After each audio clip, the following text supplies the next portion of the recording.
Students, my self विशाल श्रीवास्तव और आज मैं आपको बताने जा रहा हूँ सबसे इंपॉर्टेंट फंक्शन जो C++ में बहुत सारे बच्चों को नहीं आ रहा होता, random and randomise. So students, बहुत इंपॉर्टेंट कॉन्सेप्ट है ये आपके लिए, क्योंकि आपके बोर्ड के एग्जाम में ये आने वाला है क्वेश्चन 3 से 4 नंबर का। और ये उन बच्चों के लिए भी है जो बीटेक इंजीनियरिंग कर रहे हैं, उनके प्लेसमेंट में क्वेश्चन पूछा जाता है। तो आप इस वीडियो को लास्ट तक जरूर देखिए, जिससे आज आपको ये रैंडम एंड रैंडमाइज फंक्शन आपको कंप्लीटली बहुत अच्छे से समझ में आ जाए। तो ये वीडियो मैंने उन टीचर्स के लिए बनाया है जो बच्चों को नहीं बता पा रहे हैं, कंफ्यूज हो जा रहे हैं रिजल्ट के लिए कि हम कैसे फंक्शंस पे काम करें। तो वो टीचर्स भी इस वीडियो को आराम से फॉलो कर सकते हैं और लास्ट तक इसको देख करके वो अपनी बातें सब क्लियर कर सकते हैं। तो चलिए स्टार्ट करते हैं। तो बात करते हैं रैंडम नंबर की। अब रैंडम नंबर को यूज कर रहे हैं, किस वजह से यूज कर रहे हैं, रीजन क्या है? तो रीजन बिहाइंड इट है क्या कि जब आप कभी भी गेम की प्रोग्रामिंग करते हो, सबसे अच्छा एग्जांपल बात करने जा रहा हूं मैं कि जब आप क्या करते हो, गेम की प्रोग्रामिंग करते हो। तो गेम की प्रोग्रामिंग में करना क्या होता है कि आप वो जो कौन से गेम में ऑटोमेटिकली जहां नंबर जनरेट हो, जैसे आपने लूडो खेलते हो तो 1 to 6 में कोई भी आपके पास आ जाता है। रमी खेलते हैं, कोई पत्ता किसी के पास सिलेक्ट हो जाता है। तो इसका मतलब क्या हो रहा है कि इन गेम्स में जहां आप रैंडमली कोई चीज सिलेक्ट करना चाह रहे हो, वहां पे रैंडम फंक्शन का यूज करना चाहते हो। किसी एरे में नंबर ऑफ एरे एलिमेंट्स है, उसमें कोई एक नंबर पिकअप करना चाहते हो रैंडमली, तो वहां पे भी आप रैंडम नंबर का इस्तेमाल कर सकते हो। अब डाइस में क्या, एक से एक कोई भी चलेगा, पहली बार करेगा तो किसी के पास आ जाएगा, दूसरे बार करेगा तो कोई तीसरे के पास आ जाएगा। तो ऐसी सिचुएशन में जब आप कभी गेम बनाओगे तो गेम में आप इस फंक्शन यानी रैंडम एंड रैंडमाइज का आप यूटिलाइज करो। Now suppose if you want to generate number between 0 to 9, तो करना क्या होगा, सिंपल सा आपको काम क्या करना होगा, आप लिखिए रैंडम और आप लिख दीजिए 10। तो जैसे आप इस प्रोग्राम को रन करोगे तो कंपाइलर क्या करेगा, 0 1 2 3 4 5 6 7 8 9 इन नंबर्स के बीच में कोई भी नंबर आपको डिस्प्ले कर देगा आउटपुट स्क्रीन। तो ऐसी सिचुएशन में हमें करना क्या होगा कि जब हम लोग ये काम करें, इसका मतलब इन नंबर्स के बीच में कोई भी रिजल्ट आपको प्रिंट कर देगा। अब क्या करना है, इसका मतलब ये बात आप समझ गए कि हम लोग इस पे आप फर्स्ट टाइम करोगे तो कोई भी रैंडम नंबर दे देगा, 3 आउटपुट दे देगा, 5 दे देगा, 0 दे देगा, 1 दे देगा, कोई भी नंबर आपको रैंडमली वो सेट करके दे सकता है। तो अगर हम बात कर लेते हैं कि कोई इस नंबर को हम n मान लेते हैं, तो इसका मतलब आप समझ सकते हैं कि 0 to n-1 के बीच में कोई भी रैंडम नंबर आपको शो करेगा जब आप इस फंक्शन का इस्तेमाल करोगे। तो चलिए हम एक फुल एग्जांपल लिखते हैं और आपको सिखाते हैं कि कैसे हम इस रैंडम और रैंडमाइज को एक प्रोग्राम के थ्रू लिखते हैं। तो पेपर में आएगा तो आप इसको बहुत आसानी से लिख सकते हो, what is the use of random and randomise. तो चलिए हमने एक प्रोग्राम आपके लिए लिख दिया हुआ है और आप इसको जरा देख ले कैसे इस पे काम हो रहा है, तो आप अपना प्रोग्राम अपने आप से भी लिख सकते हैं।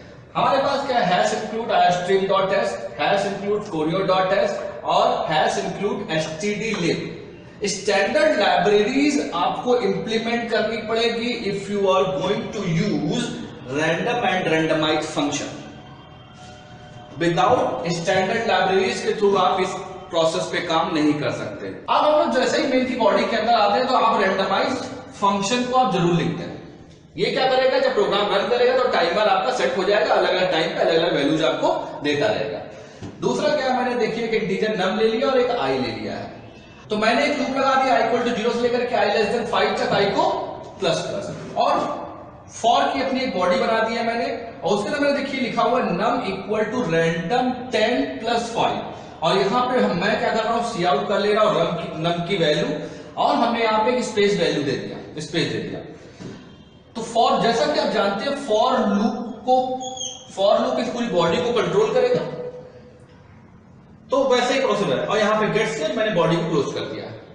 अब मैं क्या करने जा रहा हूं, इस प्रोग्राम को एक ड्राई रन करके यानी कंपाइल करने जा रहा हूं। तो पहली बार जब इसको रन कराएंगे, तो जब रन कराएंगे तो कंपाइलर क्या करेगा, अपने लिए मेमोरीज बना लेगा। यानी कौन सी मेमोरी बना लेगा, एक नम बना लेगा और एक आपके लिए आई बना लेगा।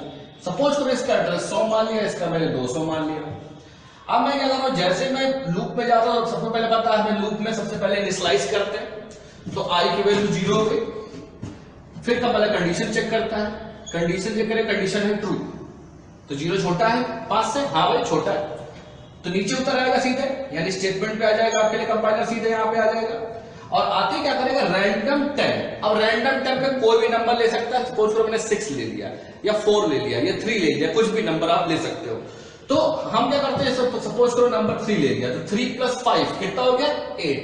तो नंबर में कितना स्टोर हो जाएगा 8। तो पहली वैल्यू कितनी स्टोर हो गई 8। तो पहला आंसर कितना आ जाएगा हमारे, जब उसको सी आउट करेंगे कितना मिल जाएगा हमको 8। अगली बार कंपाइलर फिर वापस जाएगा कहां पे, इंक्रीमेंट डिक्रीमेंट के प्रोसेस पे, वहां क्या कर देगा 0 से 1 कर देगा, कंडीशन फिर ट्रू है, फिर नीचे आप पहुंचे कंडीशन फिर ट्रू है, फिर क्या करेगा हमारे लिए, फिर रैंडम कोई नंबर ले, सपोज मैंने 5 ले लिया, तो 5 + 5 कितना हो गया 10 हो गया। तो नंबर में कितना स्टोर हो जाएगा 10 और वहां प्रिंट कितना कर देगा 10 कर देगा। फिर ऊपर चलते जाएंगे, फिर हमारे पास आई वैल्यू कितनी जाएगी 2 हो जाएगी, कंडीशन फिर ट्रू है, फिर रैंडम मान लो मैंने 6 ले लिया, तो क्या हो जाएगा हमारे लिए यहाँ पे 11 हो गया हमारे लिए। फिर अगली बार हमने क्या कर दिया, आई वैल्यू फिर इंक्रीमेंट कर दी 3 कर दी, कंडीशन फिर ट्रू है, फिर हमारे पास प्रोसेस किया, तो रैंडम कोई भी नंबर ले सकते हैं, चूज कर सकते हैं, सपोज करो 1 ले लिया, तो 1 + 5 कितना हो गया 6 हो गया। इसी तरह अगर हम लोग दूसरी बार प्रोसेस पे काम कर ले तो हमारे पास क्या हो जाएगा, जब हम लोग कोई काम कर रहे हैं तो अगली बार फिर हमारे पास 4 हो जाएगा। तो 4 प्रोसेस पे जब आएगा तो हमारे लिए क्या हो जाएगा, कंडीशन किसी मान लो, इसको मान लो 4 मान लो, 4 + 5 कितना हो जाएगा 9 आ जाएगा हमारे लिए। अगली बार इसकी वैल्यू कंडीशन क्या हो जाएगी फॉल्स हो जाएगी, 5 हो जाने पर कंडीशन क्या हो जाएगी फॉल्स हो जाएगी, पूरी बॉडी छोड़ के बाहर आ जाएगा। तो जब पहली बार प्रोग्राम रन कराओगे तो आपके लिए ये आउटपुट आपको मिल जाएगा। अब क्या करते हैं, सपोज करो दोबारा इस प्रोग्राम को रन कराते हैं, तो फर्स्ट रन करने पे आपका ये प्रोग्राम आउटपुट आया। अब सेकंड रन करेंगे तो बेटे ये प्रोग्राम का आउटपुट नहीं आएगा, कोई दूसरा नंबर आ सकता है, 6 आ सकता है, 9 आ सकता है, 10 आ सकता है और 7 आ सकता है, 13 आ सकता है, तो सेकंड रन पे आ जाएगा। ऐसे आप जितनी बार रन कराओगे आपको यहाँ दिख जाएगा, अलग अलग प्रोग्राम का अलग अलग आउटपुट आपको दिखता चला जाएगा। तो this is the use of random function in your program. तो चलिए अब हम लोग एक बोर्ड का क्वेश्चन उठा लेते हैं जो आपके पेपर में आया हुआ है, उसको भी हम लोग सॉल्व करके आपको दिखा देते हैं कैसे आपको आंसर उसका देना है। तो अब स्टूडेंट्स हम लोग एक बोर्ड का क्वेश्चन सॉल्व करने जा रहे हैं। तो बोर्ड का क्वेश्चन मैंने आपको लिख दिया, 2010 में आया हुआ क्वेश्चन है ये। तो मैंने देखा यहाँ पे आपको दिखाता हूँ, इस क्वेश्चन में कॉस्ट है लो, उसकी आपके पास एक नंबर है उससे 15, फिर रैंडमाइज किया गया, पॉइंट वैल्यू 5 ले ली गई, रैंडम कर लिया गया, फिर यहाँ पे i = 1 से लेकर के <4 तक वैल्यू चलाई गई, फिर इस बॉडी के अंदर लो प्लस रैंडम को पॉइंट के साथ रैंडमाइज किया गया। अब हमारे पास क्या है कि रैंडम हमारे पास जो एक नंबर को सी आउट कर लिया, पॉइंट को प्लस माइनस करते चले जा रहे हैं। अब इस प्रोग्राम को सॉल्व करते हैं। प्रोग्राम सॉल्व करने में 2 तरीके, यहां इन्होंने 4 ऑप्शन भी दे दिए हैं आपके लिए। तो पेपर में ये हो सकता है आपके पास ऑप्शन भी गिवन हो सकता है आपके पास ऑप्शन ना गिवन हो। जब ऑप्शन ना गिवन हो तो रैंडम का मिनिमम और मैक्सिमम करके आप उसको सॉल्व कर लीजिए, आंसर निकाल कर आप शो ऑफ कर सकते हैं। बट अगर ऑप्शन दिया है तो आपके लिए ज्यादा आसान है, आप सॉल्व करते जाइए, अपने प्रोग्राम को रन करते जाइए और आपको आउटपुट आपका सामने दिखता चला जाएगा। चलिए फिर हम लोग इस पे स्टार्ट करते हैं। तो सबसे पहले अगर हम लोग बात कर लेते हैं तो हमारे लिए क्या है, हमारे लिए एक लो वैल्यू है, उसकी वैल्यू को फिक्स कर दिया गया 15। फिर हमारे पास क्या आ गया, मेन की बॉडी के अंदर आते हैं, रैंडमाइज किया, फिर पॉइंट एक वेरिएबल ले लिया गया। तो हमने चलो पॉइंट लेते, पॉइंट वैल्यू कितनी ले ली 5 ले ली। एक हमारे पास नंबर है तो नंबर भी चलो हम ले लेते हैं, और एक हमारे पास क्या है, हमारे पास एक इंटीजर हमारे पास i है जो लूप के लिए काम करेगा। चलिए हम लोग देखते जाते हैं कैसे कैसे काम कर रहे हैं। तो सबसे पहले इंपॉर्टेंट बात हमारे पास आती है क्या कि इस पैटर्न में हम लोग काम कैसे करें। तो हमारे लिए सबसे पहला जब लूप में आता है तो i = 1 होता है, तो कंडीशन ट्रू है, बॉडी के अंदर आ जाते हैं। जैसे ही बॉडी के अंदर आते हैं तो लो प्लस रैंडम पॉइंट, तो पॉइंट की वैल्यू कितनी है 5। जब पॉइंट की वैल्यू 5 है तो रैंडम कौन से नंबर हो सकते हैं, 0, 1, 2, 3 और 4। अब मैं क्या कर सकता हूं, लो की वैल्यू कितनी है 15, तो पहला नंबर सपोज करो कि कंपाइलर ने इसको उठा दिया 0, तो 15 + 0 कितना हो गया 15। तो सबसे पहले आप ऑप्शन देखिए क्या 15 है आपके ऑप्शन में, तो पहले ऑप्शन में नहीं है, दूसरे ऑप्शन में नहीं, तीसरे ऑप्शन में नहीं है, और हमारे लिए लास्ट ऑप्शन में नहीं। तो इसका मतलब 0 नहीं माना है, कंपाइलर ने 0 नहीं लिया। फिर 1 उठा लेते हैं तो 1 + 15 16 क्या है, तो 16 भी नहीं दिख रहा है, इसका मतलब इन्होंने 1 को भी नहीं यूज किया। फिर हमारे पास 2 ले लिया, तो 2 प्लस 17, तो 17 है क्या, नहीं है। फिर हमारे पास 3 ले लिया हमारे पास, तो क्या है हमारे लिए 18 है हमारे पास, क्या नहीं है, इसका मतलब ये नंबर भी नहीं। इसका मतलब हमारे पास 19, इसका मतलब आपके ऑप्शन आने के चांस कौन कौन से हैं, 19 हो सकता है, 19 हो सकता है, 19 हो सकता है। तो चलिए अब हम लोगों ने ये प्रोसेस कर लिया। अब मैं क्या करने जा रहा हूं, सब तो हमारे लिए एक पैटर्न ही हमारे लिए मिल गया। इसका मतलब 19 आंसर हो सकता है, यानी पहला ऑप्शन क्या हो सकता है आपके लिए बेटे 19, तो 19 3 में है, कोई बात नहीं। अब क्या करते हैं, नंबर को प्रिंट करा लिया वही 19 को। अब हमने क्या किया, पॉइंट में कम कर दिया, पॉइंट वैल्यू कितनी हो जाएगी 4। ऊपर से आएंगे आई वैल्यू बढ़ा देंगे, तो आई वैल्यू कितनी हो जाएगी हमारे लिए, अब हमारे लिए हो जाएगी 2, कंडीशन फिर 2 है। फिर नंबर पे आते हैं तो लो प्लस रैंडम, अब रैंडम कितना 4, रैंडम 4 का मतलब आपके लिए 0 भी हो सकता है, 1 भी हो सकता है, 2 भी हो सकता है, 3 भी हो सकता है। तो चलिए 0 मान लेते हैं, तो 0 प्लस 15 कितना आपके लिए 15। क्या आपके दूसरे ऑप्शन 15 है, नहीं है, तो इसका मतलब 0 पॉसिबल नहीं रह गया।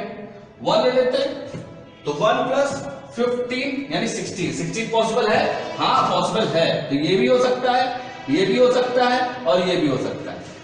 सेकंड वाला ऑप्शन पहले ही नहीं यूज हुआ, तो इसका मतलब ये ऑप्शन आगे भी नहीं बढ़ेगा, यानी ये पहले टर्म में खत्म हो गया। तो इसका मतलब क्या हो गया, आपके लिए ऑप्शन कौन कौन से हो सकते हैं, ये भी हो सकता है, ये भी हो सकता है, और ये भी। इसका मतलब उसने 16 को प्रिंट किया, तो सेकंड नंबर की जो वैल्यू हो जाएगी कितनी हो जाएगी 16 हो गई, तो 16 को प्रिंट कर दिया। फिर हमारे पास आता है नंबर की वैल्यू को एक और कम करने की बात आती है, तो इसका मतलब पॉइंट पे एक और कम कर दिया, इसका मतलब 3 कर दिया, ऊपर गया तो आई वैल्यू बढ़ा दिया, आई वैल्यू कितनी जाएगी 3। अब जब लोग फिर रैंडम में आते हैं, तो रैंडम में कौन कौन से नंबर हो सकते हैं, 0 1 2 कुछ भी हो सकता है। तो हम लोग क्या करते हैं, नंबर फिर चूज करते हैं 15 0, 15 0, तो 15 कहीं दिख रहा है, हाँ इसमें भी दिख रहा है, इसको तो देखना ही नहीं है, इसमें है नहीं, इसको भी नहीं देखना, इसका मतलब ये भी ऑप्शन अब हमारे लिए खत्म हो गया, और इसमें हो गया 15, तो इसका मतलब अगला नंबर हमारे लिए कंफर्म हो गया कि हमारा नंबर क्या होगा 15, है ना मजेदार।